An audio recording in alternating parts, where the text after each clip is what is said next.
Assalamualaikum warahmatullahi wabarakatuh. Bismillahirrahmanirrahim. Alhamdulillahirabbil alamin wassalatu wassalamu ala sayyidina Muhammadin wa ala alihi washabbihi ajmain. Amma ba'd. Di video ini saya Irfatin Maisarah akan mempresentasikan makalah dengan judul evaluasi pembelajaran qawaid. Dalam makalah ini ada beberapa rumusan masalah, diantaranya apa pengertian qawaid,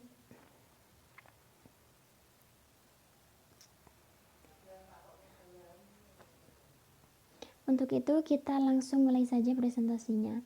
Yang pertama, pengertian qawaid. Kata qawaid secara bahasa merupakan bentuk jamak dari qaidah yang artinya dasar, alasan, peraturan atau kaidah.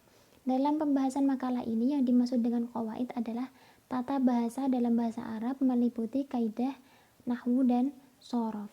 Tata bahasa sendiri merujuk pada pengertian yang sama dengan gramatikal, yaitu sebagai sistem atau subsistem dalam organisasi bahasa di mana satuan-satuan bermakna bergabung untuk membentuk satuan-satuan yang lebih besar.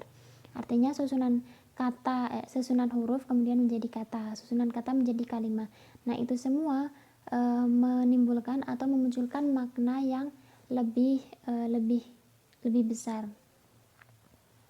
Selanjutnya, tujuan pembelajaran qawaid. Secara umum, tujuan pembelajaran qawaid adalah untuk menjaga dan menghindari kesalahan dalam berbahasa Arab, baik dalam lisan maupun tulisan.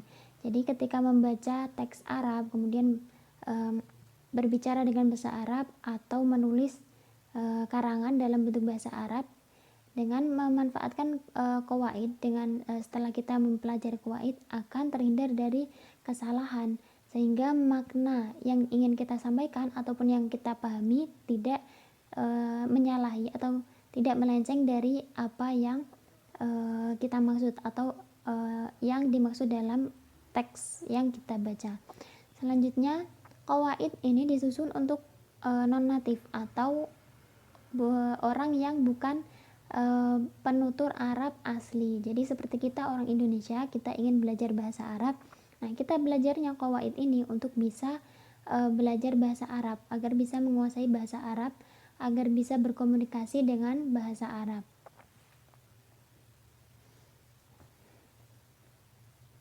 Kemudian bentuk-bentuk evaluasi qawaid. Nah, dalam pembelajaran qawaid di sekolah terutama, setelah pembelajaran itu selesai harus ada evaluasi sebagai tolak ukur apakah pembelajaran bahasa Arab tersebut sudah berhasil atau belum. Nah, bentuk-bentuk evaluasi qawaid ini ada beberapa macam. Di sini saya menampilkan 5 bentuk. Yang pertama, at-takmilah atau menyempurnakan, artinya mengisi titik-titik yang kosong. Seperti contoh, at-tullabu yadhabuna al-madrasah. Nah, ini kata penghubung yang tepat apa? Jawabannya adalah ila atau ke. Yang kedua, pilihan ganda. Nah, seperti soal-soal evaluasi mata pelajaran yang lain, pilihan ganda ini menjadi salah satu bentuk evaluasi yang bisa digunakan. Contohnya dalam makalah ini, Fatimah tuh thalibatun wahiyya titik-titik fil jami'ah. Maka jawaban yang tepat adalah tadrusu, disesuaikan dengan fa'il domir yang kembali ke Fatimah, maka yang benar adalah tadrusu. Selanjutnya, mengubah atau tahwil. Artinya ini meliputi beberapa sebenarnya. Satu contoh mengubah dari jumlah fi'liyah ke jumlah ismiyah.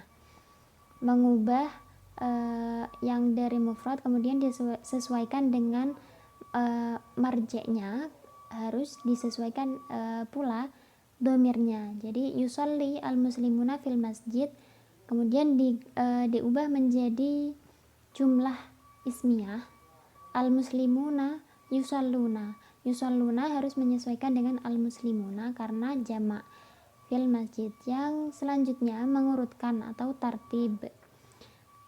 Di sini yang dimaksud adalah mengurutkan kata per kata. Jadi ada beberapa kata yang disusun secara acak, kemudian siswa diminta untuk mengurutkannya menjadi jumlah mufidah atau kalimat yang bisa difahami. Selanjutnya at-tamyiz atau membedakan.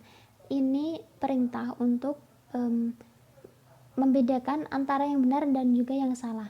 Siswa diminta untuk menunjukkan, menganalisa, kemudian menunjukkan kata mana yang salah. Nah, dalam contoh ini, kata yang salah adalah kata yang ketiga, yaitu al-Makkah. Seharusnya tanpa al, yaitu Makkah.